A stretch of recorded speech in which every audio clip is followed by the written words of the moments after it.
Bien le bonjour, donc on est ravi de vous accueillir sur cet avant-dernier jour de la semaine du numérique. On va donc lancer le webinaire sur la première chaîne YouTube pour les artisans. Donc je suis accompagné de Magali. Bonjour Magali, Bonjour. qui est coach Google et qui va nous montrer ça par le menu, comme on dit. Alors juste pour vous rappeler les bons usages de cette semaine du numérique. On utilise donc les Q&R pour nous poser les questions. Ça nous permet de les voir et puis surtout de les récupérer si jamais on n'avait pas la réponse immédiatement. Donc ça c'est fait. Voilà, vous rappelez également que vous avez une équipe de beaux gosses à votre service en BFC sur tous les départements. Voilà, on couvre tous les départements, donc avec des spécificités pour les uns et pour les autres. Mais globalement, avec les outils numériques, on arrive de toute façon à... il y a plus de frontières départementales, donc on peut intervenir n'importe où. Voilà. Et puis ça, on verra tout à l'heure. Magali, c'est à toi. Top. Bonjour à toutes et à tous. Je suis ravie d'être avec vous ce matin. Je vais me présenter et en même temps, je veux bien que dans le Je vous chat, lance le sondage. vous me disiez un peu plus quelle est votre spécialité, quelle est votre activité. Ça sera plus pertinent pour adapter les exemples si besoin.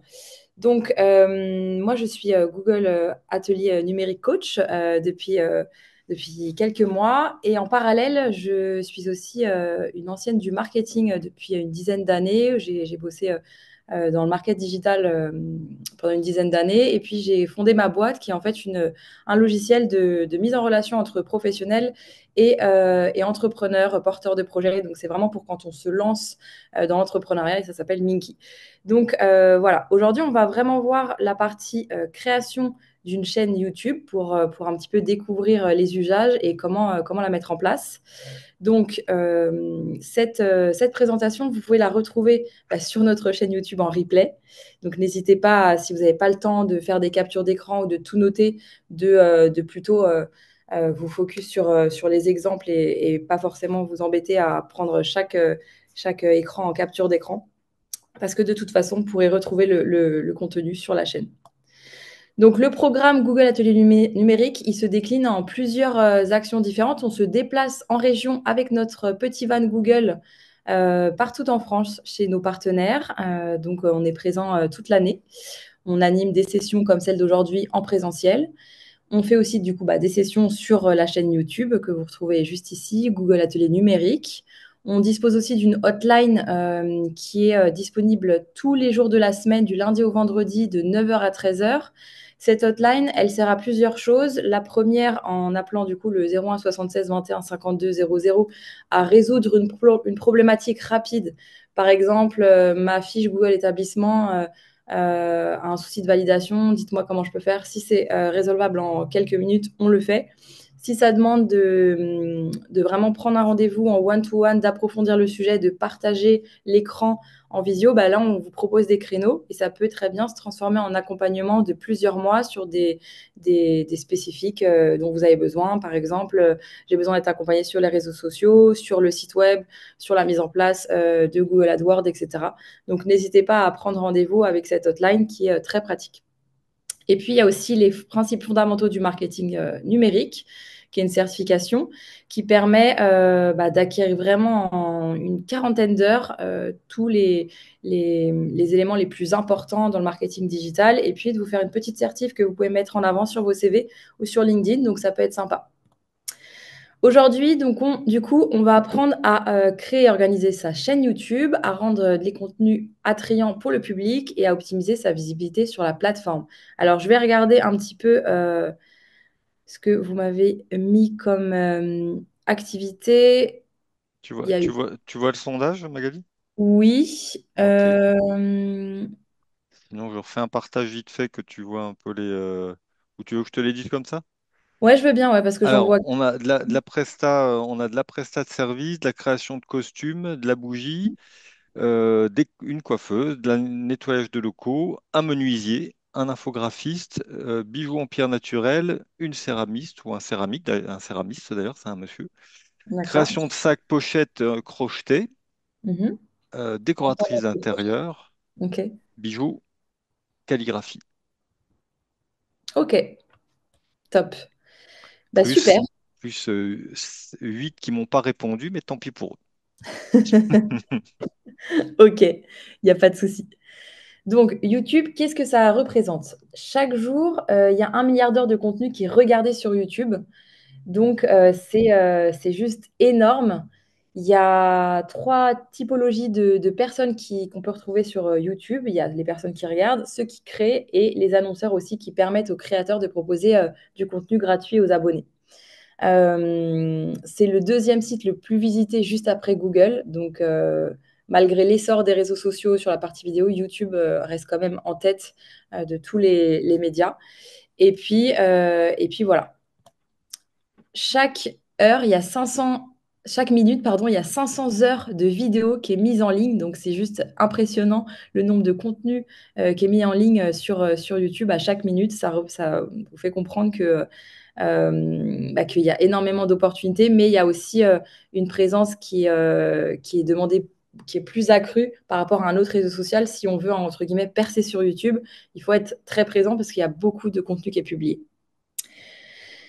Pour créer sa chaîne, alors là, c'est plutôt la partie procédure. En très rapide, donc on clique tout simplement sur l'onglet Créer une chaîne en haut à droite. On choisit la chaîne au niveau du nom et puis on personnalise. On rentre le nom de la chaîne et puis on clique sur Créer. Juste petite question, vous en êtes où sur cette partie-là? Est-ce que c'est un projet, la création de chaîne? Est-ce que vous en avez déjà une? Vous en êtes où? Juste pour un petit peu comprendre aussi. Alors, pour info, je rajoute ça aussi. Il n'y a pas besoin. Enfin, en fait, vous avez juste à créer à partir de YouTube pour avoir un compte. Et voilà. Enfin, en fait, c'est très simple au niveau de la navigation. Normalement, ça a été conçu pour que ça soit en quelques clics. Donc, c'est assez facilement réalisable.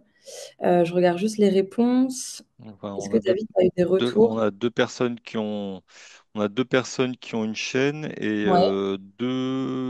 non, trois personnes qui ont une chaîne, Mhm. une qui aimerait en créer une et Ok. un autre, Marc, qui est à zéro. D'accord. Top. Donc comprendre qu'il n'y en a pas. Ouais. Ok. Alors, ensuite, lorsqu'on se lance dans la création de chaîne YouTube, Et une, pardon, qui ne l'utilise pas. Donc on en a plusieurs qui ont zéro, mais une qui ne ouais, l'utilise pas. Donc ça, c'est intéressant aussi. ok, totalement. Donc l'idée, c'est avant tout d'analyser un petit peu les tendances et l'existant avant de se lancer. Donc il y a plusieurs outils qui peuvent vous aider là-dessus. Il y a par exemple Google Trends. Donc je vais vous partager un petit peu l'outil. Je ne sais pas si vous le connaissez, mais c'est hyper utile. Par exemple, si je mets euh, ébéniste pour un petit peu voir les tendances sur ce sujet, juste pour comprendre un petit peu, il va me proposer différentes choses. Donc là, il y a peu de données. Donc là, tout simplement, je vais tout de suite sur un sujet associé si j'ai pas de réponses qui sont pertinentes. Donc par exemple, je me dis atelier sujet, ça peut être intéressant parce que sur ma chaîne YouTube, potentiellement, je peux mettre des vidéos de mon atelier ou des activités que je mets en place. Là, je vois que si je mets sur une période de 30 derniers jours, les recherches sont assez stables. Donc, ce graphique, en fait, il permet de voir tout simplement que les requêtes, elles sont pas sur un pic d'actualité et que c'est des Hmm, recherches qui sont pérennes. Donc, pérenne, l'activité, ouais. potentiellement, elle est bien installée, etc. On voit un petit peu les recherches par région, les sujets associés toujours, et puis les requêtes associées. Ça peut tout simplement vous donner des idées de mots-clés à intégrer dans bon, atelier fiscal, je crois que c'est pas trop le sujet.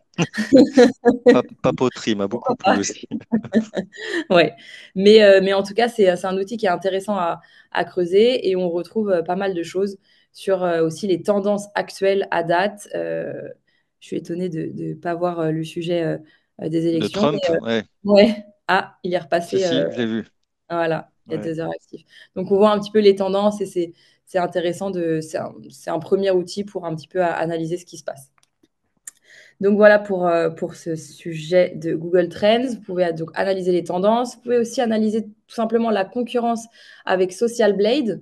Donc Social Blade, pareil, c'est un outil qui permet d'un petit peu voir ce qui se passe. Là, j'ai tapé Oldysay, qui est une chaîne YouTube qui parle de pas mal d'artisans.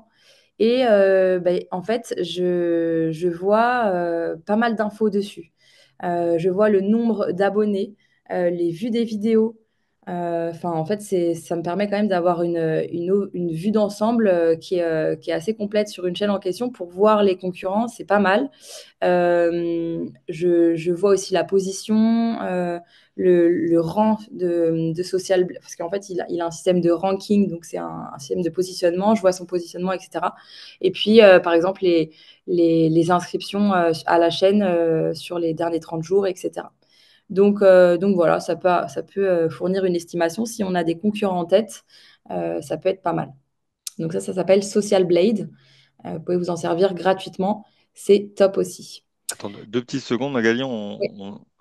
on me dit dans l'oreillette, comme on dit, qu'on voit pas ton écran. Vous me confirmez, chers amis, que vous voyez pas l'écran de Magali? Répondez-moi par le chat.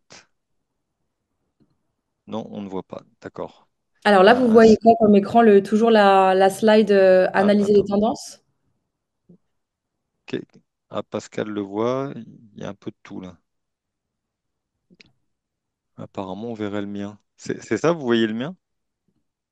Mince, Tiens, c'est problématique, c'est depuis tout à l'heure, on voit ouais, l'écran. ouais, c'est ça. Ah, attends, j'arrête le partage. Ça se trouve, il y a peut-être les deux partages. Vas-y, refais-le, toi. Ok,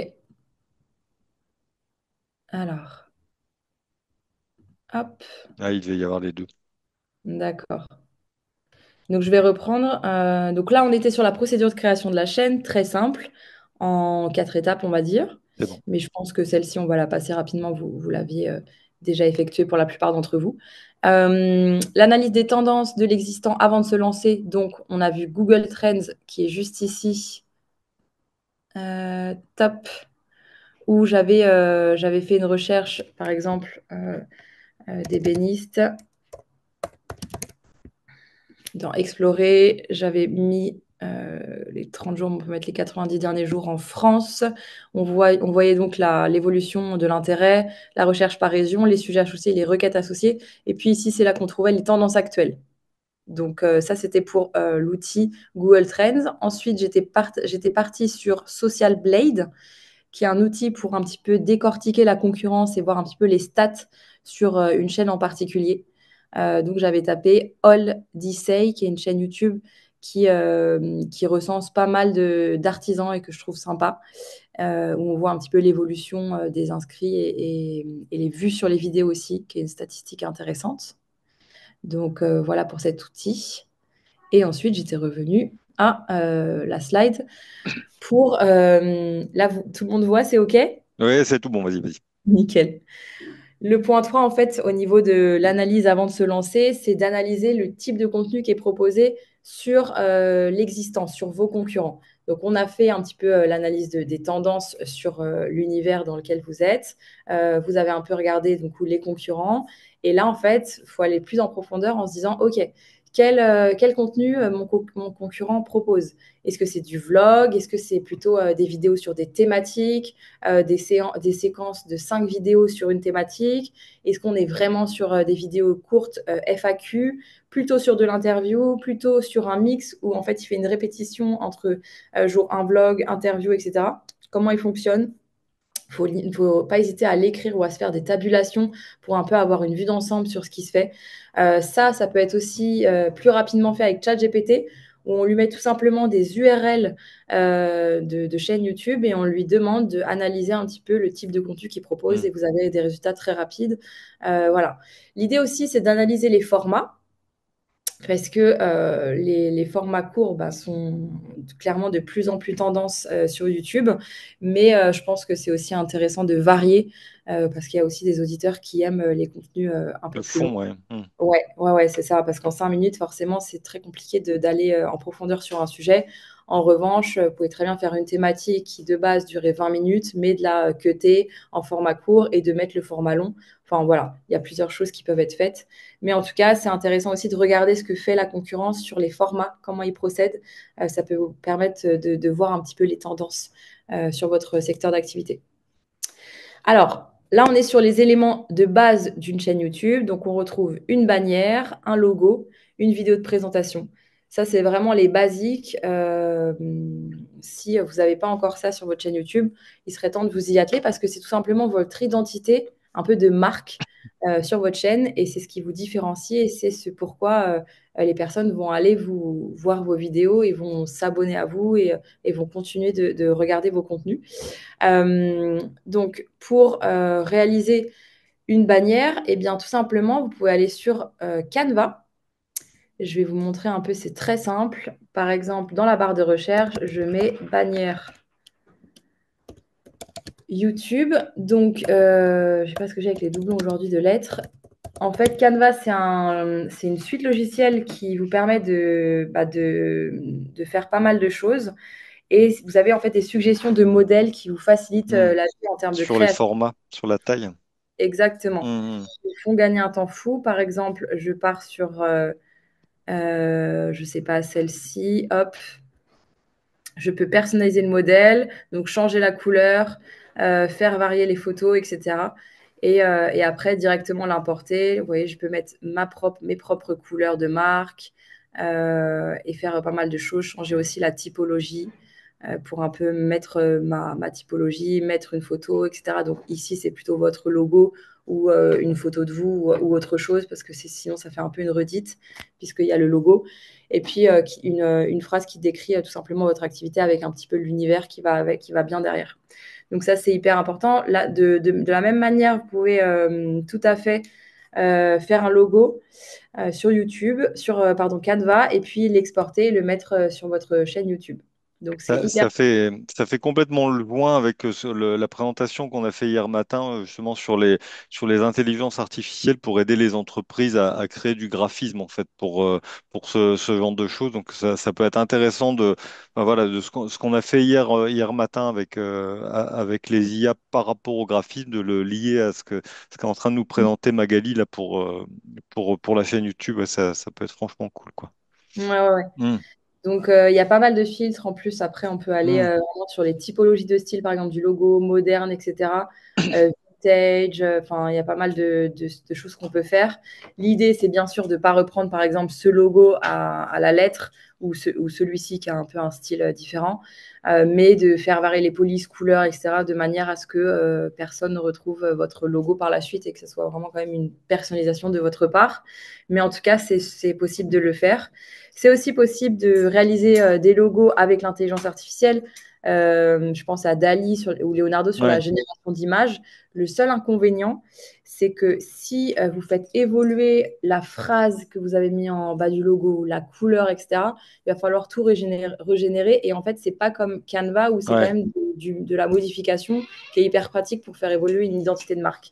Donc, je conseillerais plutôt Canva qui maintenant est agrémenté avec de l'IA, qui est capable de vous faire des suggestions et de vous proposer des choses qui sont juste topissimes. Euh, donc, on a vu créer le logo, la bannière de chaîne, importer le logo et importer la bannière, parce que c'est vraiment les éléments qui sont les plus importants. Ensuite, ça c'est ce que je vous disais, avec de l'IA c'est possible et avec l'IA de Canva aussi, vous pouvez avoir des Hmm. suggestions. En fait, sur Canva, vous avez le texte ou image où vous décrivez un petit peu ce que vous souhaitez et vous allez avoir une image. Le seul inconvénient en fait qu'on retrouve pareil sur l'IA, c'est que voilà, on ne peut pas après modifier une image parce que c'est une image qui a été créée à partir de données et forcément elle est unique. Donc, je conseillerais quand même d'utiliser des formats Canva modifiables et pas l'IA partout, ou l'IA peut-être pour suggérer des idées, mais après de l'appliquer en modifiable sur Canva. Est-ce qu'il y a des questions sur la partie créa où c'est clair pour vous? Tout va bien, tout va Tout bien. va bien? Nickel. Sur la partie animer la chaîne YouTube, donc il y a différents contenus qu'on trouve sur YouTube et il y a des contenus qu'on appelle un peu contenus phares. Donc qu'est-ce que c'est? C'est les moments en fait qui attirent. C'est les moments forts où vous trouvez des vidéos où les personnes ont vraiment un contenu engageant. Pour les spectateurs qui ne vous connaissent pas, c'est un peu comme sur LinkedIn, vous avez la phrase d'accroche qui stoppe l'attention et permet au lecteur de cliquer sur voir plus pour dérouler le post. Là, c'est un peu le même principe. Euh, c'est euh, c'est des moments voilà, que vous marquez, comme par exemple l'inspiration du jeudi, où vous partagez une tendance tous les jeudis, vous faites un rendez-vous récurrent et ça crée des moments forts. C'est aussi des contenus avec des tendances où vous pouvez partager des nouveautés ou des concepts ambitieux. Donc, c'est des contenus qu'on appelle un peu rares parce que ils sont un petit peu temporels. Enfin, ils sont marqués par une saisonnalité, un événement majeur qui se passe, etc. Des sujets suscitant un grand intérêt et puis, bien sûr, la conversion de spectateurs en abonnés. Ça, c'est l'idéal. Et puis, ça, c'est facilement traçable avec les outils d'analyse YouTube qui vous permettent de suivre un petit peu les visites et puis les transformations en abonnés. Il y a aussi les contenus d'aide que vous pouvez mettre en place. Donc ça, c'est des contenus qui sont toujours bien sûr sur l'actu, mais qui correspondent à un besoin, aux recherches de vos internautes sur votre page YouTube ou sur la search, enfin le moteur de recherche, pardon, et en fait, qui traitent du coup d'un thème précis. Donc faut pas hésiter à céder des outils de SEO qui permettent en fait d'analyser un peu ce que les internautes tapent. Désolée, je mâche mes mots ce matin. En deux, trois, tape dans les barres de recherche pour trouver des informations. Donc, le SEO, c'est tout simplement le référencement naturel qui permet à un internaute de taper des mots-clés ou une suite de mots-clés, donc une requête pour accéder à des pages web. Ben là, c'est un peu le même principe. L'idée, c'est d'identifier ce que les personnes tapent dans la barre de recherche YouTube pour arriver à votre chaîne ou pour arriver à d'autres vidéos d'autres chaînes, mais qui répondent aux besoins précis. Donc, quand je dis vous pouvez vous servir des outils SEO, c'est par exemple SEMrush, donc Hmm. SEMrush, qui est un outil formidable qui permet, à partir d'une URL ou d'un mot-clé, de voir un peu les requêtes associées.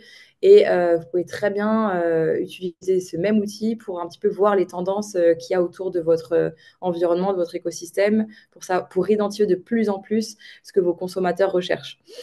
Donc, ça permet en fait de produire tout simplement des contenus répondant à un besoin précis. Pareil, les contenus traitant d'un thème précis. L'idée, c'est pas d'aller dans tous les sens sur une vidéo, mais de plutôt avoir quand même un thème générique, général, et d'y répondre à travers cette vidéo ou cette série de vidéos. Et puis les contenus répondant à une question, ça marche pas mal aussi. On a une question, et bien on trouve une réponse. C'est rapide, c'est plutôt pour les formats courts. Et voilà, ça rentre dans la catégorie des contenus d'aide. En fait, quand vous faites votre planning de vidéo, il faut faire un mix entre plusieurs types de contenus. Et voilà, ces exemples, c'est pour vous aider un peu à mettre en place ce que vous pouvez trouver dans les contenus d'aide. Les contenus réguliers, eh bien ça, c'est forcément les contenus récurrents qui sont aussi faciles à mettre en place de votre côté. C'est-à-dire que vous avez créé un petit peu des templates de vidéos que vous réutilisez pour une même thématique de vidéo qui représente bien sûr la mission de votre chaîne, donc qui est peut-être de parler d'un sujet ou de montrer votre expertise ou d'aider une certaine cible de personnes à développer leurs compétences sur un sujet. C'est des contenus connus des spectateurs de longue date.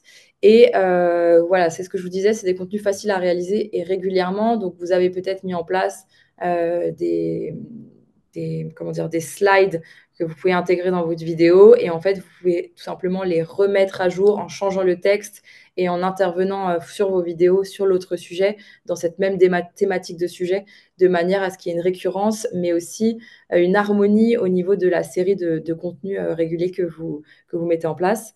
Et puis, ces contenus réguliers, forcément, ils seront mis en avant par l'algorithme YouTube. Même principe, je fais vraiment une parallèle avec le SEO. Typiquement, quand on a un site web qu'on publie sur un blog, les robots de Google vont regarder à quelle heure vous avez publié et quel jour, tout simplement parce que le passage des robots leur demande de l'argent.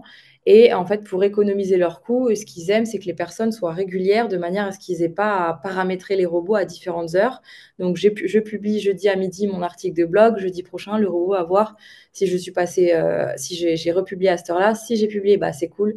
Il comprendra que lui, c'est OK pour lui. Il va passer tous les jeudis. Et c'est un peu la même chose sur YouTube, en fait. Hmm. Essayer d'être récurrent en termes de date, en termes de durée aussi, tous les 15 jours, toutes les semaines, tous les 2 jours, de manière à favoriser l'algorithme et à vous permettre d'être mis en avant de manière plus Hmm. efficace. Ça, c'est Ah, bien intéressant. joué. Hmm. Mm. Avec l'IA, ça facilite vraiment la recherche d'idées de contenu parce que le nerf de la guerre, c'est clairement la création de contenu. Et au bout d'un moment, on pense avoir fait le tour. Et bien là, ce qui change avec avant, c'est quand même l'IA qui nous permet de générer pas mal d'idées. Par exemple, peux-tu me donner 10 autres idées de vidéos pour mettre en avant l'activité de ce maraîcher bio? Là, en l'occurrence, c'est un maraîcher. Eh bien, on voit des idées de tutoriels, comment planter mes plantes, comment réaliser un compost, des idées de recettes, des vidéos d'interviews, etc. Donc, on a pas mal d'idées. On peut aller plus loin dans le prompt qu'on demande à Gemini ou ChatGPT ou Claudia en lui demandant vraiment des vidéos pour telle durée, en approfondissant sur la thématique, en lui décrivant encore plus son activité, en partageant son URL de site web, si on en a, si on a un site web ou même d'un réseau social pour lui permettre de vraiment scraper les données et de vous fournir une réponse qui est encore plus adaptée. Donc, ChatGPT ou les autres IA sont vraiment hyper utiles pour ça. Vous allez sûrement avoir des résultats qu'il faudra par contre challenger. Donc, c'est-à-dire, on ne se contente jamais d'une réponse, mais on va lui dire, OK, peux-tu aller plus loin? Enfin, en fait, c'est vraiment un outil conversationnel et un assistant. Hmm. L'IA, ce n'est pas une réponse qui est voilà, terminée. Enfin, il faut aller Ouais, plus loin définitive. Hmm. définitive. Il faut toujours aussi le challenger sur la source. Il ne faut pas hésiter à lui demander où est-ce qu'il a trouvé. Bon, là, on est sur des idées, mais quand on est sur des données un peu plus importantes, enfin, un peu plus risquées, ou même quand ça touche aux juridiques, etc., toujours demander les sources. Il est en mesure de vous les fournir. Et puis aussi de le challenger sur les datas qui sont fournies pour lui dire fournis-moi des données qui sont plus récentes. Là, je m'éloigne un petit peu du sujet, mais c'est juste pour vous dire que l'IA, il faut le considérer comme un assistant. Et du coup, en assistant, on le challenge, on lui demande vraiment de creuser à chaque fois, etc. Au niveau des contenus, retour sur la partie YouTube. Donc, l'idée, c'est quand même d'être cohérent. C'est pas indispensable de publier tous les jours, mais plutôt d'avoir une cohérence, même dans la récurrence des rendez-vous qui sont donnés à votre audience, de manière à, en fait, que ça soit pertinent pour les personnes de voir que vous publiez tous les temps et pas j'ai publié 5 fois en une semaine et puis après franchement j'ai tout donné, là je dois reprendre d'autres activités, j'ai plus le temps. Pendant un mois je mets rien. Ça c'est pas une bonne stratégie en fait. L'idée c'est plus de se dire ok, je fais un test, déjà je crée une vidéo, ça m'a pris tant de temps. Ok, dans mon planning là, j'ai ce temps à consacrer sur mon planning hebdomadaire et je peux pas aller plus et c'est ok en fait. De toute façon, il faut partir du principe qu'il faut mieux faire un petit peu que rien. Et si vous publiez une fois par semaine une vidéo, c'est déjà énorme. Bien sûr, sur YouTube, comme je vous l'ai dit, il y a beaucoup de contenu, donc on est sur un média social où il faut quand même pas mal publier. Mais c'est mieux d'être en raccord avec vos baskets parce que de toute façon, après, ça va être déceptif pour vous, ça va être déceptif pour votre audience et tout ce que vous allez mettre en place, ça ne sera pas pertinent par la suite. Donc, il faut mieux définir tout de suite une récurrence et de se dire, OK, je suis en mesure de faire ça en place, etc. Maintenant, de mettre ça en place. Maintenant, avec les outils d'IA et de vidéo, franchement, même si vous tournez une vidéo de 20 minutes, il y a des outils qui vous permettent de les cutter en petites séquences de manière automatique. C'est des fois payant ou c'est des versions qui sont freemium, mais ça vous fait gagner un temps fou. Hmm. À la différence avec avant où clairement les premiers youtubeurs, ils ont dû passer des heures carrées à fournir tous les contenus qu'ils ont produits. Maintenant, on est quand même beaucoup facilité par les outils actuels. Euh, Tu me permets une petite question justement, puisqu'on est, on est là-dedans. On a Isabelle qui demande est-ce qu'il faut, puisque on est sur les outils, est-ce qu'il faut un matériel spécial ou c'est un truc que tu abordes plus loin? Alors, c'est pas forcément hyper abordé dans cette presse. Ouais, Enfin, rapidement, je crois sur une slide. Pour se lancer, l'idée effectivement, c'est d'avoir un minimum, au moins un téléphone qui permet de faire des vidéos. Il y a des téléphones qui sont très bien. Il y a des chaînes YouTube qui sont entièrement tournées avec des iPhone 14. Enfin, ça suffit amplement. Il n'y a pas besoin de s'armer d'une caméra pro, etc. En revanche, oui, c'est vrai que c'est mieux. C'est plutôt ce qui va être hyper important, c'est le son. ouais. Donc, bien faire attention à ce que le son soit pas voilé, Hmm. masqué, que ce soit voilà, audible. Il y a pareil des logiciels qui aident à réduire les bruits de fond, qui améliorent la qualité de son. En freemium aussi, il y a des outils super bien. Même Canva le fait quand on intègre les vidéos. Il y a CapCut aussi Ouais. qui permet de réduire à différents niveaux la vidéo. Il y a Adobe aussi qui est payant, mais pour le coup, c'est un des meilleurs là-dessus, enfin, de ce que je connaisse. Il y C'est a, ouais, il y a DaVinci Resolve aussi, qui est un outil pro qui est gratuit pour le coup et qui est une dinguerie, quoi. Hmm. ouais. En fait, c'est plus le son. C'est plus aussi l'identité de votre chaîne YouTube, où il va falloir mettre un effort dessus en termes de logo, de bannière, qu'on retrouve aussi l'identité dans vos vidéos.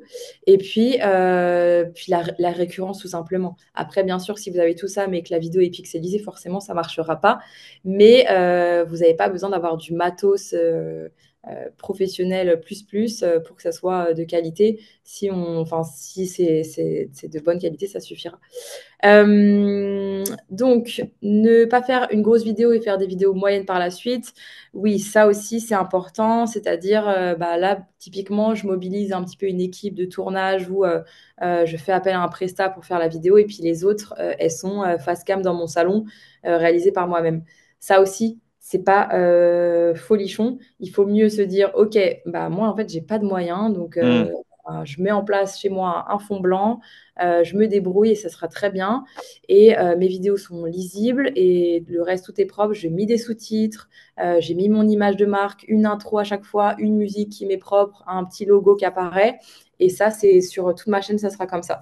Le jour où j'ai la possibilité de faire évoluer, je la fais évoluer petit à petit, mais je ne mets pas bah, pour Noël, allez, je paye un prestat, et puis après, je continue. Et puis pour, je sais pas, la Saint-Valentin, je repaye un prestat. C'est pas hyper intéressant de faire comme ça.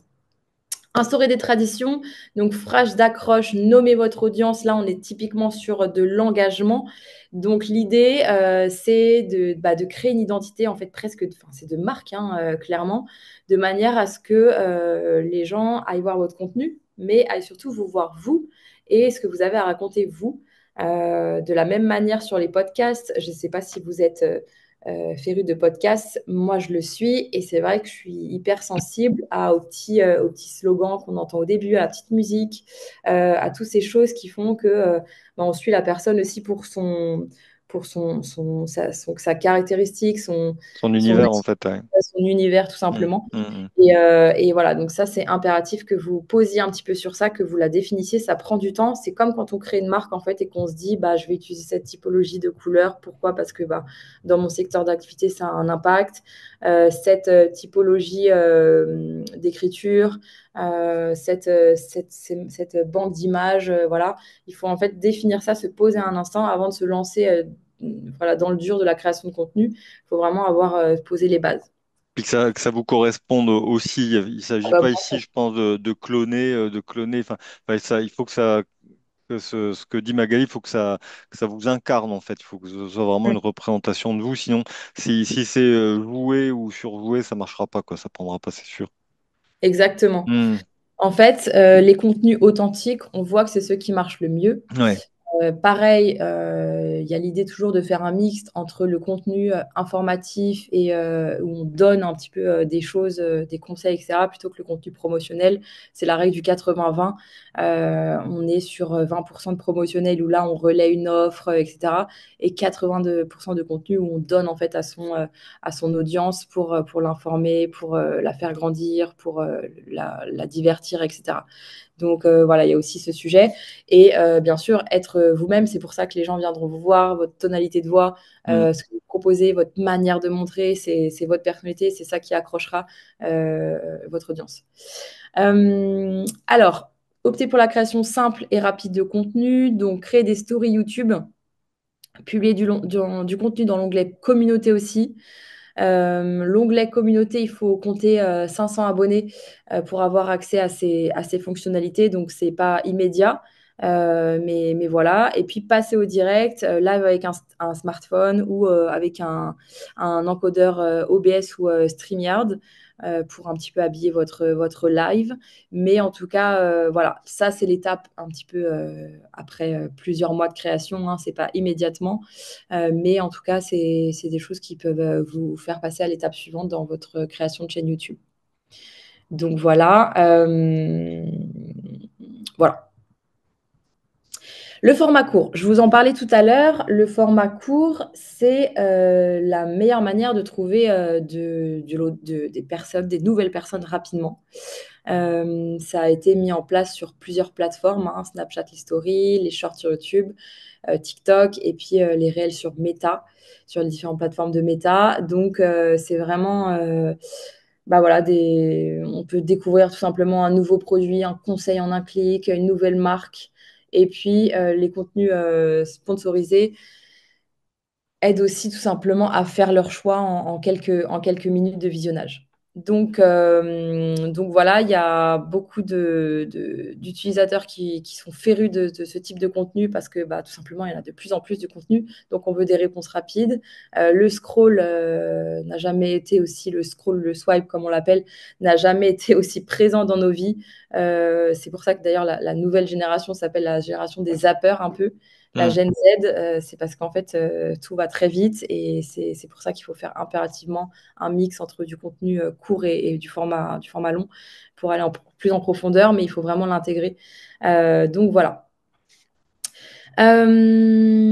Petite note aussi sur les vidéos et le fait que c'est hyper intéressant aussi les formats courts. D'après une enquête, on dit qu'il y a 53% des personnes bon, de la Gen Z qui ont effectué un achat après avoir vu un contenu sponsorisé d'une personne influente sur une plateforme de vidéos courtes. Donc clairement, la prise de décision, elle se fait à travers les contenus, mais les contenus surtout vidéo et les contenus aussi de format court Hmm. notamment avec des influenceurs ou des micro-influenceurs. Alors, les micro-influenceurs, on n'en parlera pas forcément aujourd'hui, mais ça peut être une super opportunité pour vous.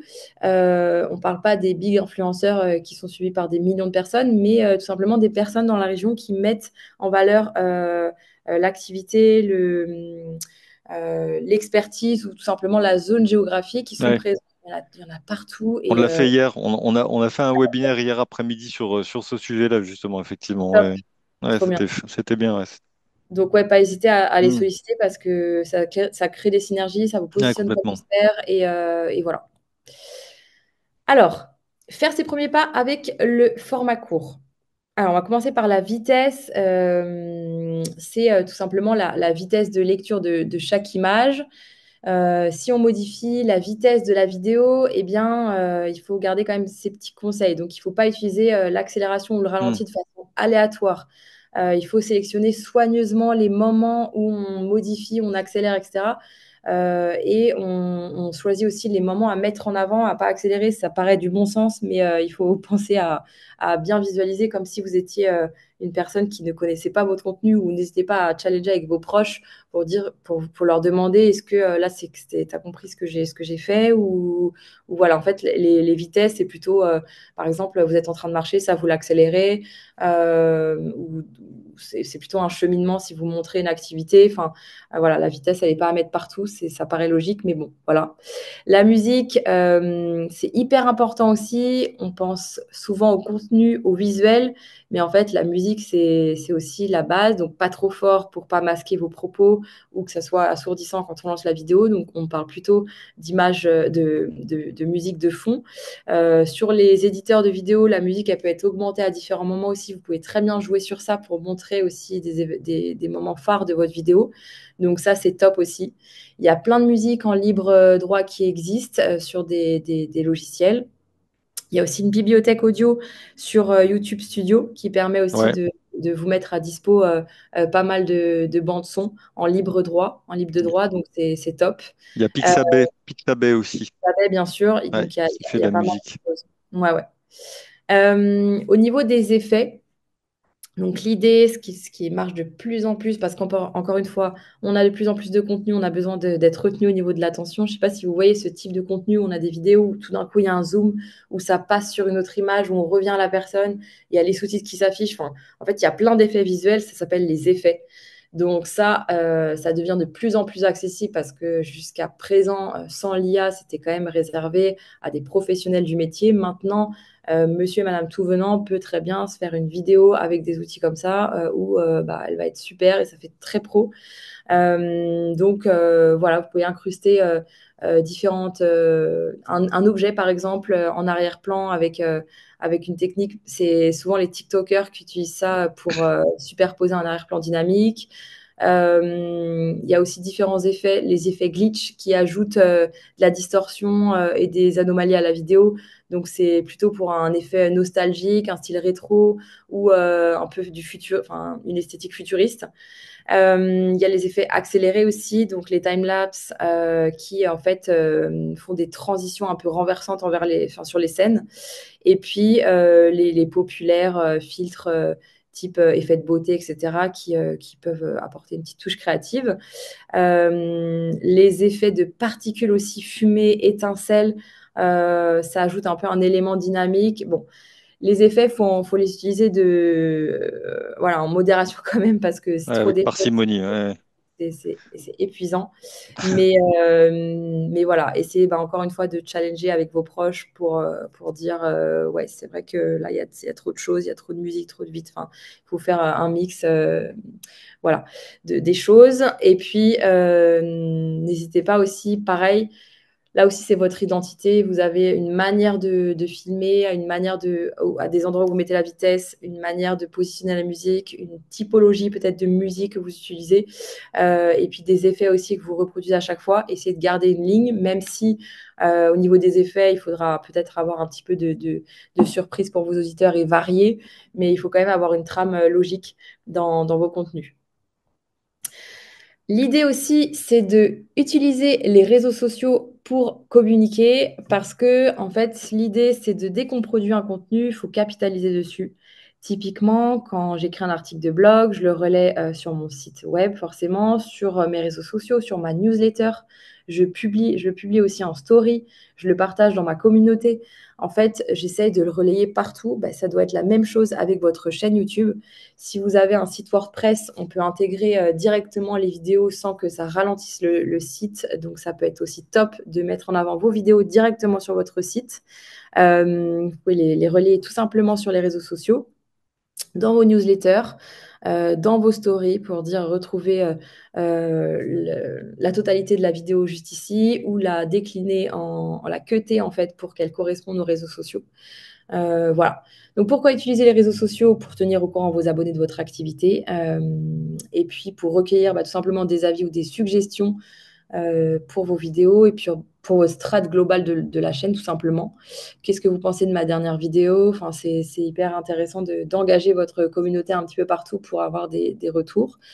Et puis aussi, quand vous partez en vacances, quand vous avez des choses qui interviennent dans votre vie qui vous empêcheront de publier, n'hésitez pas à prévenir votre cible. Là, vous êtes un professionnel, donc forcément, vous devez tenir au courant vos abonnés, mais c'est pas uniquement mettre un petit mot sur la porte ou mettre à jour votre fiche Google.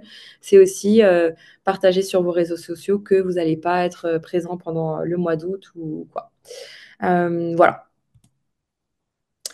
Sur les réseaux sociaux, bon, vous le savez, les hashtags sont importants. Je ne vais pas vous faire le topo sur les réseaux sociaux. Si vous avez besoin d'avoir une formation sur les réseaux sociaux et notamment comment l'IA peut vous aider à créer du contenu, il y a aussi pas mal de contenu sur la chaîne YouTube où il y a une vidéo qui reprend tout ça, où on aborde notamment les outils. Ça s'appelle les réseaux sociaux avec l'IA et comment mettre en place les réseaux sociaux avec l'IA. Et c'est trop bien parce que vous avez pas mal d'outils qui peuvent vous faciliter la mise en page de vos images, l'animation de vidéo aussi maintenant. Avec l'IA, on peut animer des visuels fixes et les transformer en vidéo en rajoutant des vagues, etc. Bref, il y a plein d'outils qui vous sont partagés, donc n'hésitez pas à retrouver ces vidéos aussi qui sont pas mal. Alors, si on devait retenir plusieurs points sur ce qu'on a vu, c'est développer une voix et une mission propre à votre chaîne. Donc là, on est vraiment sur l'identité. Optimiser votre calendrier de mise en ligne de manière à être droit dans vos baskets et serein aussi, parce que c'est énormément chronophage, on le sait. Examinez votre contenu existant et celui de la concurrence, ça c'est le step qu'on a vu au début. Renseignez-vous sur les formats, les tendances et puis les résultats de recherche et suggestions de la même manière qu'on analyse un peu le trafic sur un site web et les tendances. Programmez les contenus avec des contenus d'aide, des contenus phares de manière régulière, etc. Restez cohérent et informez l'audience en cas de pause. Et puis, adopter les outils de création YouTube quand vous avez un petit peu plus de bouteilles sur votre chaîne YouTube, avec les lives, etc., pour tirer toujours le meilleur de votre contenu. Voilà. Alors, l'idée maintenant, c'est de voir un petit peu comment on propose du contenu de qualité sur YouTube.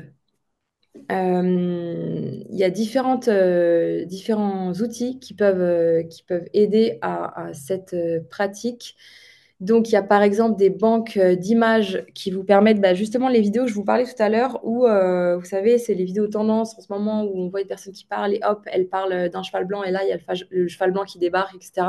Forcément, vous n'allez pas aller en Camargue pour filmer un cheval. Donc là, il y a des images qui sont hyper pratiques et gratuites, libres de droit, qui se trouvent notamment sur Cover. Vous avez plusieurs outils. Donc ici, vous allez voir en plus en fonction des orientations, paysages, etc., vous allez pouvoir retrouver différentes choses. Donc, bon, là, on est clairement sur de l'IA. Voilà, Rox et Rookie. On est sur des choses qui peuvent en fait illustrer vos propos et dynamiser tout simplement ce que vous dites. Donc, en fonction des thématiques, bien sûr, là, tout ne correspond pas forcément à l'artisanat et à votre secteur d'activité.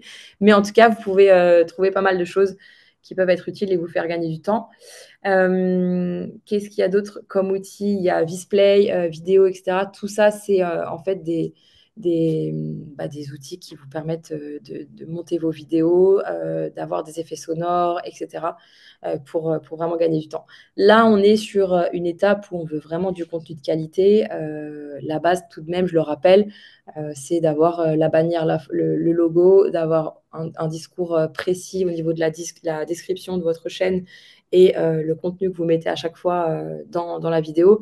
Si vous voulez aller plus loin, effectivement, et rivaliser avec les nombreux contenus qui sont présents sur YouTube, vous pouvez aller là-dessus. Mais aussi, c'est vrai que l'artisanat, c'est un secteur d'activité où je connais pas les pratiques dans ce secteur, mais on est moins sur de la tech. Donc, j'imagine qu'il y a vraiment un gros potentiel pour se démarquer au niveau de votre secteur et en Ouais. utilisant justement ce type d'effet, ce type d'animation, etc., pour avoir un contenu qui est hyper pro.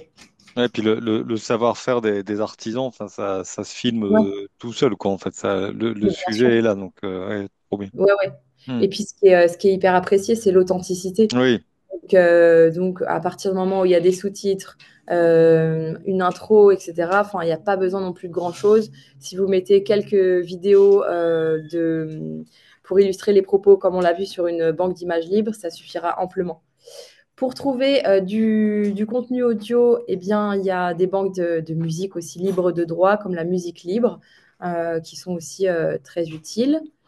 Pour trouver du contenu visuel, vous pouvez vous appuyer sur Flaticone, Pixabay, tu en parlais tout à l'heure, il y a Unsplash aussi, Pexel, qui recense pas mal de choses. Donc là, vous pouvez faire peut-être une petite capture ou vous les noter, ou après, vous pourrez les retrouver sur les slides sur YouTube.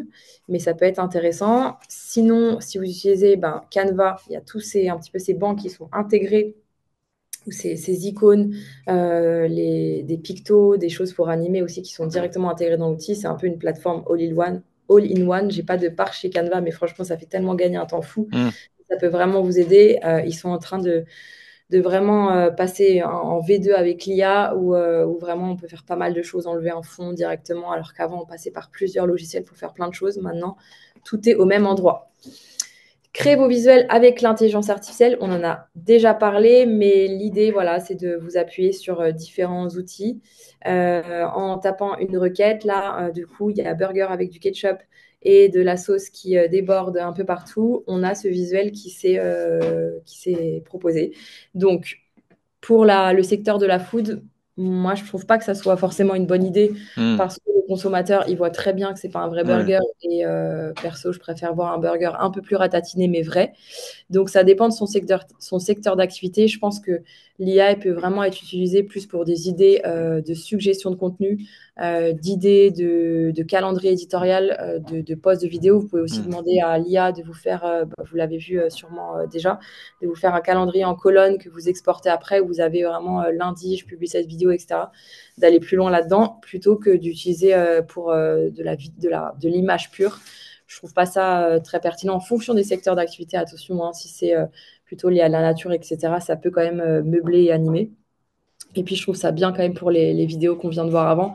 Pour des visuels fixes, il faut savoir quand même voilà, Il y a un point qui est hyper important sur YouTube, c'est le sujet des miniatures. C'est ce qui va permettre à la personne de cliquer sur le projet, c'est ce qu'elle voit tout simplement au début. Donc là, je trouve que l'IA, pour le coup, peut être intéressante pour vous parce que c'est petit, on ne voit pas trop les contours, donc voilà, ça passe.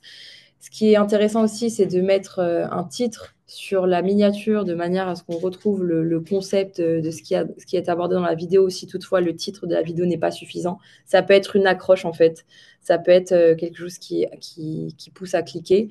Et puis voilà, avec un texte clair et court, une belle image et un visuel accrocheur. Là, on voit aussi l'utilisation d'emojis.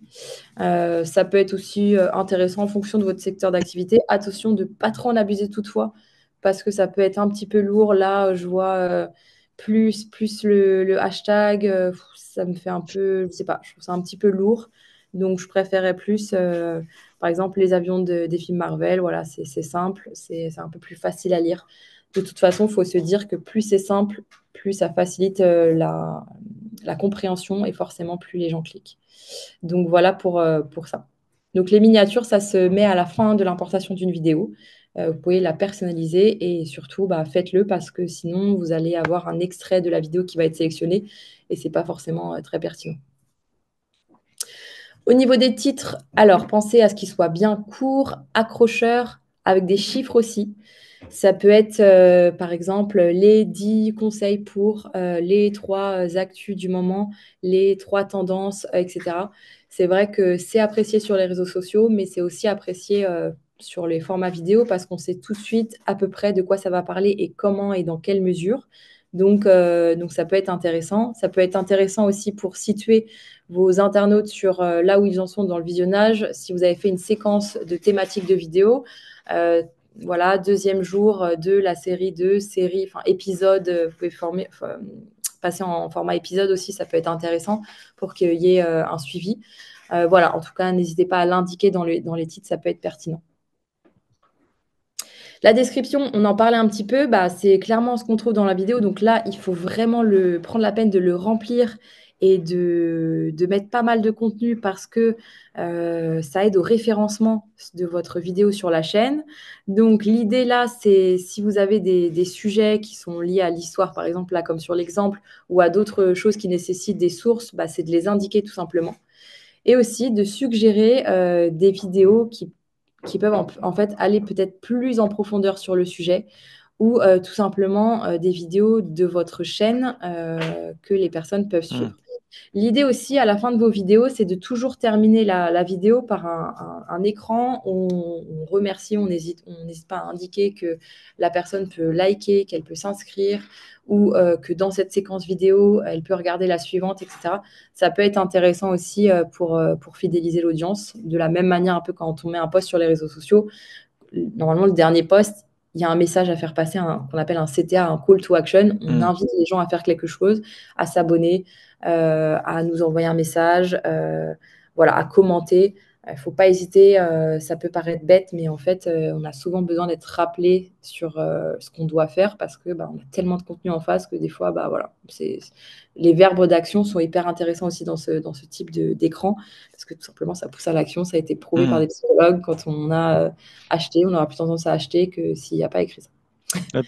Je reviens juste une petite Ouais. seconde sur les descriptions. Donc, en fait, tu me confirmes bien que ouais, en fait, les descriptions sont un peu faites comme le texte sur un site web. En fait, ça sert plus à Google pour le référencement qu'à l'audience finalement. En fait, Alors, ça c'est la sert, même logique en fait, avec des en fait, liens et compagnie, quoi. voilà. La logique Hmm. Google, de toute façon, c'est la suivante. C'est les robots et tout ça qui analysent, c'est tout simplement pour améliorer l'expérience de l'utilisateur. Donc là, une vidéo où il y a beaucoup de descriptions. Alors attention, la description, elle doit être espacée avec Ah ouais. des bullet points pour que ça soit facilement lisible. Mais l'idée, en fait, c'est que l'internaute ait toutes les informations en sa possession pour Hmm. comprendre, pour approfondir le sujet, etc. Et ça, forcément, il va le prendre en considération parce qu'il y aura plus de requêtes, donc plus d'expertise. Et voilà, en fait, l'idée, c'est de tout simplement améliorer l'expérience utilisateur au maximum, que ce soit sur le site web, sur le moteur de recherche ou sur YouTube, c'est la même logique. Donc voilà. Donc, on ne peut pas se contenter de 2 phrases de description, il faut un peu aller plus loin. Encore une fois, l'IA peut vous aider là-dessus, à vous créer une description pour une vidéo, vous décrivez la vidéo ou vous la publiez en mettant une description rapide et après vous la refaites, donc en publiant le lien sur ChatGPT par exemple, et vous lui demandez de vous écrire un peu plus le texte. L'idée sur ça, quand on fait ce genre de choses, bien entendu, c'est de relire, de personnaliser, d'ajouter un peu votre touche, votre manière d'écrire, votre style éditorial, parce que ça ne suffit pas juste de faire un copier-coller de ce que nous Hmm. fournit l'IA, ce sera forcément pas cohérent sur du long terme.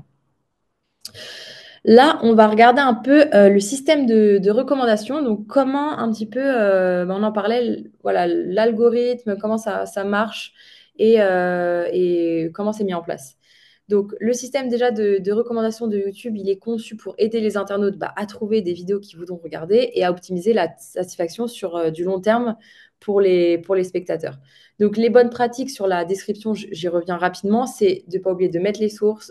Si on utilise aussi de la musique libre de droit, c'est de citer les auteurs, de mettre des suggestions de réseaux à suivre, de vidéos à suivre, pardon, et de mettre les liens vers les réseaux sociaux ou votre site web. Ça, on n'en parle pas forcément, mais c'est aussi un bon moyen d'avoir des backlinks sur votre site web. Donc, l'idée, c'est d'avoir des liens externes qui renvoient et qui parlent de vous.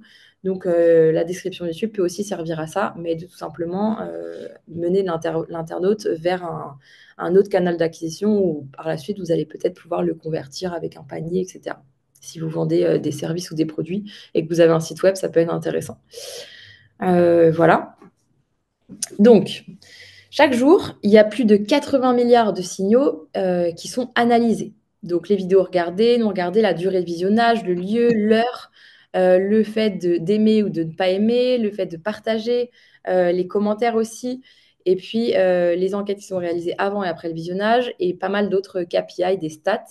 Donc, c'est important de le noter et puis de prendre ça en compte aussi dans votre analyse parce qu'il y a la partie production de contenu, mise en place, etc. Mais il faut vous dire que tous les 3 mois, 6 mois, il faudrait bien passer 1 heure pour un petit peu regarder ce que vous avez fait, faire le bilan, regarder justement ces indicateurs de performance et puis vous notez un petit peu votre évolution, vous un petit peu prendre du recul sur ce qui marche pas. Ça vous aidera en fait à moins perdre de temps sur des contenus, à essayer d'autres choses et à vous remettre en question et du coup à être encore plus pertinent sur vos contenus. Alors, la page d'accueil sur YouTube, elle propose des recommandations qui sont personnalisées, qui sont basées sur plusieurs facteurs, donc le niveau d'engagement et de satisfaction des spectateurs similaires ayant regardé votre vidéo, mais aussi l'historique des vidéos regardées par ce même utilisateur et la fréquence à laquelle il regarde une chaîne ou des vidéos sur un sujet spécifique. Donc ça, c'est vraiment les notions de performance et de personnalisation qui sont intéressantes à prendre en compte. Et qu'est-ce que vous pouvez faire? Eh bien, vous pouvez tout simplement regarder vos vidéos en pensant ou interroger vos proches comme si vous étiez un nouveau spectateur qui ne connaît pas votre chaîne.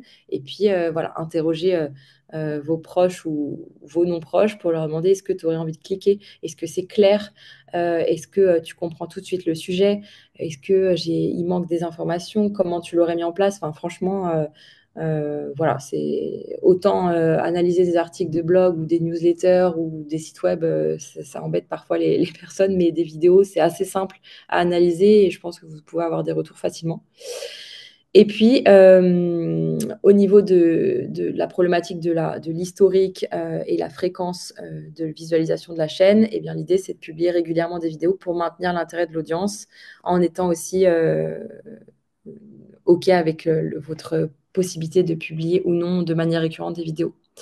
L'idée là, c'est de tout simplement de créer des habitudes, de créer une fidélisation de votre audience, de créer en fait ouais, des habitudes de visionnage, en fait, tout simplement des rendez-vous récurrents autour de votre chaîne.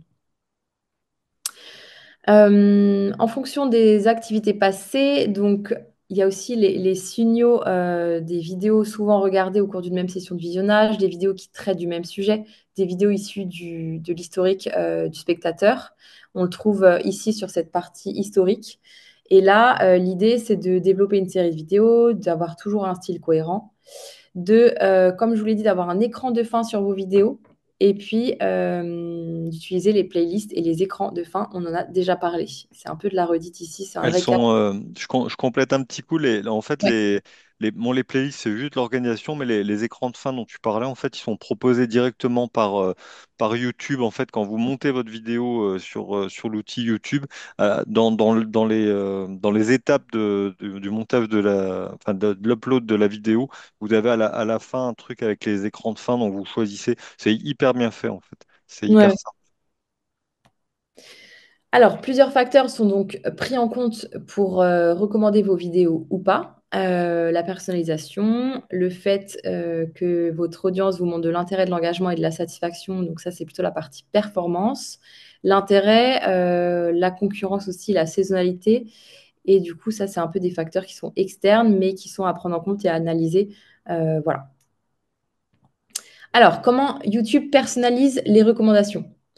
Eh bien, en fait, il identifie les vidéos tout simplement que le spectateur a regardées et puis il lui propose des contenus qui sont en relation. Par exemple, il y a Olivia qui écoute de la musique au travail, puis elle regarde aussi des vidéos de festival. Eh bien, YouTube va lui recommander un mix chill pour travailler et puis un vlog sur le festival Tomorrowland. Donc c'est un petit peu, voilà, c'est logique, hein. D'un côté, on analyse ce que l'audience regarde et on propose des contenus similaires. C'est un petit peu comme Netflix, où vous avez regardé plein de séries en italien, et bien il va vous proposer la dernière série en italien parce que forcément, vous avez montré un intérêt pour ce type de série. Euh, YouTube aussi est capable de déterminer les vidéos qui sont susceptibles d'être regardées par le spectateur et qui n'ont pas encore été visionnées. Donc, il y a aussi l'algorithme qui permet de faire ça. Et puis, identifier aussi les contenus qui sont à recommander, un peu de la même manière qu'Olivia, où YouTube lui a recommandé un vlog sur le festival Tomorrowland. C'est un peu le même principe. Voilà. Donc, au niveau des indicateurs de performance, ce qui permet d'un petit peu d'attester de l'intérêt, c'est le taux de clic, les commentaires aussi. Au niveau de l'engagement, c'est la durée moyenne de visionnage et puis le pourcentage moyen de visionnage aussi, ça, c'est des indicateurs que vous pouvez retrouver dans la partie stats de YouTube Analytics qui sont intéressantes pour un peu vous évaluer, comme je dis, faire le bilan de manière récurrente tous les 3 à 6 mois. Et puis voilà. C'est effectivement ici qu'on les retrouve dans YouTube Analytics. Et il y a d'autres outils en fait qui permettent de voir un petit peu votre audience, comment elle se comporte, de manière à mieux la connaître, les moments où elle est présente en ligne. Donc on les voit un petit peu ici. Euh, et puis ça vous permet tout simplement d'avoir le nombre de personnes qui ont vu la vidéo. C'est hyper pertinent pour faire un peu le bilan. Donc, je vous conseille fortement d'utiliser ces outils et de vous dédier du temps dans votre agenda, en plus de la création de contenu, à cette partie analyse qui va vraiment vous faire gagner du temps en fait, par la suite et d'améliorer en continu vos pratiques. Là, si on devait partir de zéro et entamer à partir de rien une chaîne YouTube, donc l'idée, ça serait de réaliser une miniature grâce au site Canva et aux banques d'images, d'écrire un titre, de rédiger une description explicative de la vidéo, par exemple sur le tourisme dans votre ville. Et voilà. Donc, si on devait récapituler en 3 phases, donc une miniature, donc une phrase visible, une image marquant dans la vidéo, des chiffres si besoin, un titre court qui donne envie avec des chiffres aussi, et la description, le contenu, les sources, inviter vers les réseaux sociaux, remercier aussi les personnes qui ont éventuellement collaboré sur la vidéo. Donc ça, c'est 3 bonnes pratiques qui sont à mettre en place. Je passe rapidement sur des idées pour aller visualiser et aller plus loin sur les chaînes YouTube. Donc, il y a la chaîne YouTube Creators et il y a Insider aussi qui peut être pas mal pour vous inspirer. Il y a aussi des livres. YouTubeurs créent des vidéos et des millions de vues sur YouTube. Des Euh, livres, mais ça existe encore, les livres? C'est ouais, c'est fou, hein. c'est dingue. C'est dingue. Ça peut être utile quand même. Bon, un livre sur YouTube, c'est quand même assez drôle, mais Ouais, pourquoi ouais. Il y a des chaînes aussi de créateurs qui expliquent un petit peu comment se lancer, 20 conseils pour les YouTubeurs. Il y a la mezzanine qui fait ça très bien. Et puis, il y a aussi une certification YouTube Creator Academy. Si par la suite vous envisagez de former sur YouTube, ça peut être aussi intéressant ou pour vous challenger sur vos connaissances, tout simplement. Ça peut être intéressant. Est-ce que vous avez des questions sur tout ce qu'on vient de voir? Ou Ouais. Ouais. Alors, on a une recommandation pour toi de Anne-Laure qui te conseille d'aller voir la série Gomorrah. Ah oui, Voilà, c'est un petit message merci. perso, petit message perso. Et alors, moi, j'ai une question par rapport à la rémunération. Tu sais, à partir de quand et comment se passe justement la rémunération des contenus en fait? Parce que le risque, alors je le vois par rapport aux entreprises, donc c'est pas qu'elles soient rémunérées, je trouve ça même plutôt cool, mais par contre pas se retrouver en frontal avec un concurrent qui viendrait afficher un Mhm. écran de pub sur un bijoutier, on parlait d'un bijoutier ou d'un céramiste, se retrouverait avec de la grande distribution, enfin voilà, tu vois le genre quoi. Ouais. T'as l'info? Alors, en fait, déjà, juste pour être rémunéré, bah, il faut rejoindre le programme partenaire de YouTube et il faut avoir au moins 1000 abonnés Hmm, et cumuler 4000 heures de visionnage public sur les 12 derniers mois. Donc après, bah, il y a aussi le respect de toutes les contraintes du programme partenaire YouTube avec les politiques de monétisation de YouTube. Et voilà, donc il y a différentes choses à respecter, avoir un compte Google AdSense, etc. Mais en fait, la base, c'est de s'inscrire sur le programme partenaire de YouTube, avoir au moins 1000 abonnés et cumuler 4000 heures de visionnage hmm. public sur, voilà. À partir des 1000 abonnés ou depuis la création de la chaîne, les 4000 heures? Les 4000 heures à partir de la création de la chaîne. Ouais, ok. Mm. Donc après, une fois que ça c'est OK, on peut postuler au PPY et monétiser les vidéos et commencer à générer des revenus. Voilà. Mais tu choisis pas, on est d'accord, tu choisis pas les écrans de pub qui sont affichés avant ton contenu, en fait. Bah, si, tu peux Si? choisir les thématiques normalement. Si, Ok. si. Tu peux dire, tu peux accepter ou pas certaines vues. Et si, tu peux, ouais. Mm. Ok. Donc ouais. Mais là, on est sur un step. Oui, une grosse étape d'après, mais ça peut arriver Mais vite oui, quand même, oui. quoi. Ouais. Et puis, c'est fou, des petites chaînes ont finalement réussi à monétiser, à devenir des personnes hyper influentes sur ce média. Donc, pourquoi pas, hein. Hmm. Si vous avez envie d'en savoir plus, comme je vous disais, il y a notre chaîne YouTube où il y a pas mal de vidéos, il y a différents sujets, hein, fiches d'établissement, comment passer l'assertif Google Atelier numérique ou bien encore la Search Console, Analytics, le SEO, les réseaux sociaux, l'IA. Il y a pas mal de sujets aussi sur l'emploi.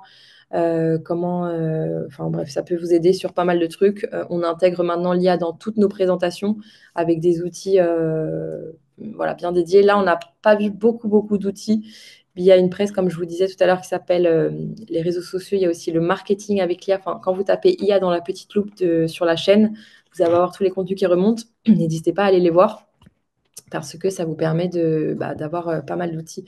Et il y a un site sinon qui s'appelle There is an IA for All. Donc il y a une IA pour tout et c'est un site qui recense tous les IA en fonction de vos besoins. Donc voilà, si vous êtes féru d'IA et que vous voulez vraiment améliorer votre productivité, il y a ça aussi qui peut être mis en place. Nos, Des fois, nos ar- l'IA. nos artisans ont Lionel chez nous pour Ok, les IA. On a un gars qui est hyper chaud avec ça dans trop bien. l'équipe. Non, non, mais c'est bien d'avoir différentes sources plaisantes, mais c'est Ouais, super. Hmm. ouais. En fait, l'IA, c'est un peu difficile à mettre en place au début parce qu'on se dit, faut maîtriser le prompt, Ouais. etc. Mais une fois que c'est mis en place, c'est top. Sur ChatGPT, on peut même, on peut même intégrer par exemple, DALL-E dans son Hmm, ChatGPT hmm, et hmm, avoir un hmm. petit peu comme des mini-assistants sur des thématiques bien précises. où en fait, quand on tape une requête, un prompt, elle est sauvegardée sur le côté et on peut se dire, OK, bah, j'ai tapé cette requête, ça me fait comme un alternant sur cette partie-là, je le mets sur le côté, je le renomme. Bah, lui, en fait, ça sera mes questions vraiment sur les réseaux sociaux. Hmm. Et dès que j'ai une requête, je retourne sur ce prompt et comme ça, j'améliore en fait l'algorithme sur ce sujet. Et voilà, on peut faire comme ça différents pôles en fait. Ça fait une petite équipe en ligne, donc voilà. Ouais. Ça prend un peu de temps à mettre en place tout ça, mais une fois que c'est bien rodé, ça peut être ultra pratique. Comme je le disais tout à l'heure, vous pouvez réserver un coaching personnalisé du lundi au vendredi de 9 heures à 13 heures. Et puis voilà, n'hésitez pas à, à nous contacter pour le moindre besoin. On restera à dispo. Petit rappel du nom de la chaîne YouTube et puis de LinkedIn aussi si vous voulez suivre nos actualités. Et puis voilà, pour moi, je crois que j'ai fait le tour de la presse. Alors, on a une question d'Anne-Laure. Alors, je dois créer une chaîne YouTube pour un client qui veut référencer en interne des tutos vidéo que j'ai tournés pour lui. Je pensais stocker les vidéos dans la chaîne en non répertorié. Est-ce que c'est judicieux? C'est pour les diffuser après sur le site web, c'est ça? Je sais pas. Vous savez quoi? On va donner la parole à Anne-Laure. Ce sera bien plus Ouais. simple. Anne-Laure, c'est à vous. Bonjour. Bonjour Anne-Laure. Il faut débrancher votre micro. Enfin, branchez votre micro, Il Anne-Laure, est, si. ouais, il est off le micro. Non, Je c'est pas. vais juste commencer à apporter des éléments de réponse le temps C'est... qu'Anne-Laure se connecte. En fait, Ah, YouTube. elle a pas de micro. Tant pis. D'accord. Alors, je vais tenter de répondre et puis Ouais. vous me direz si je dois reformuler sur un autre angle. En gros, il y a deux utilisations de YouTube parce qu'effectivement, on peut l'utiliser en tant que chaîne où là, il y a toute la stratégie qu'on vient de voir qui peut être mise en place, etc. On peut aussi l'utiliser tout simplement comme support un peu cloud d'hébergement Stockage. vidéo, de stockage pour après les mettre sur un site web. Je l'ai déjà fait moi aussi. J'ai pas du tout de stratégie sur mon entreprise d'être hyper présente sur YouTube et tout. En revanche, pour moins alourdir mon site web et pour relayer bah, des contenus quand même de qualité, bah, je mets en fait mes vidéos YouTube qui sont hébergées et voilà. Donc il y a différentes stratégies. Oui, c'est pas un sujet. En revanche, si votre client veut avoir une super présence sur YouTube par la suite et vraiment développer son audience là-dessus, publier pas mal de contenu, on l'a vu, puis après être absent, puis en republier, c'est pas forcément stratégique. Et puis en plus, en non répertorié, c'est pas. Enfin, là, on est sur une stratégie différente en fait. Mais après, à vous de voir quelle est la stratégie du client Ouais, parce et que la. là, en fait, c'est plus pour de l'interne pour les collaborateurs. J'imagine que ça doit être des choses, ouais, des procédures internes Ouais, ou de la promotion interne pour des trucs. Donc, ouais, effectivement, c'est. ouais, ouais. Parce que, ouais, ouais, c'est à partir du moment où on met public, c'est public, quoi. On peut pas avoir quelque chose de réservé, quoi. Hein, c'est Euh, ça. Elle peut être en privé, la vidéo, et en partage avec le lien, Ouais. de personnes qui ont le lien. Mais oui, c'est pas le même usage en fait. Là, on est sur un usage qui est différent. Là, la présentation, c'est plus pour améliorer sa visibilité quand on crée des vidéos publiques. Ouais.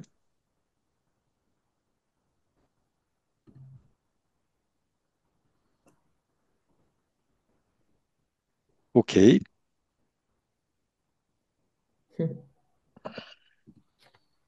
Et du coup, bah oui, c'était Anne-Laure pour Gomorrah, donc merci Anne-Laure. Ouais. Et Anne-Laure, très fan de Mireille Mathieu aussi, mais Génial. on a échangé pour une question de droit. Elle voulait. Voilà. OK. Génial. Crac. Alors, une vidéo mise en privé de Virginie. Une vidéo mise en privé, peut-on utiliser le code lien pour QR code ensuite? Euh, Normalement, oui. Si vous avez bien paramétré le fait que la vidéo, si elle est partagée, elle peut être visionnée. Normalement, c'est écrit quand on fait partager, il y a écrit sur, enfin, qu'est-ce que ça va donner le lien. Donc normalement, oui, pas de souci. De toute façon, ça, vous pouvez tout à fait le tester en ouvrant le lien dans un autre navigateur ou en envoie le lien à des amis en leur demandant ce qu'ils voient. Mais normalement, il n'y a pas de souci, oui. OK. Alors, juste parce on a quand même des questions, on voit que les gens sentent qu'on arrive à la fin. Donc, le replay, en fait, vous aurez l'info. Allez voir soit sur la chaîne YouTube de la Chambre pour le coup, soit sur le site de la Chambre. Il n'y aura pas forcément un lien vers vous, sauf erreur de ma part, pour vous envoyer le lien, mais voilà, surveillez et vous aurez l'info. OK. Alors bon, je vous refais pas l'article, hein, donc vous savez que les collègues et moi-même, on vous accompagne sur vos projets numériques, sur des autodiacs, sur les sites internet. Enfin voilà, donc n'hésitez pas à nous solliciter, donc y compris pour ces sujets-là, on peut vous amener des éléments d'information supplémentaires qui vous permettraient de passer, de faire le premier pas. Et voilà, c'est toujours bien de se dire qu'il y a des artisans qui sont partants pour ces choses-là. C'est chouette. C'est chouette. Je vous ai mis un lien qui renvoie vers les thématiques YouTube de la chaîne Go Atelier Numérique sur YouTube. Et Top, là, vous pourrez retrouver la recherche spécifique pour top. YouTube. Voilà. OK. Et ben on Nickel. conclut. Alors, juste vous rappeler qu'à 14 heures, bon, c'est un peu moins rigolo. On va parler de facturation électronique et de BP, mais ça fait partie de C'est la vie de important. nos chefs d'entreprise. Et puis voilà, ben, un grand merci Magali pour Avec ce plaisir. webinaire. C'était vraiment, vraiment sympa. Et puis, ben, on vous souhaite une bonne journée. À bientôt. Au revoir. Merci. Au revoir, à bientôt.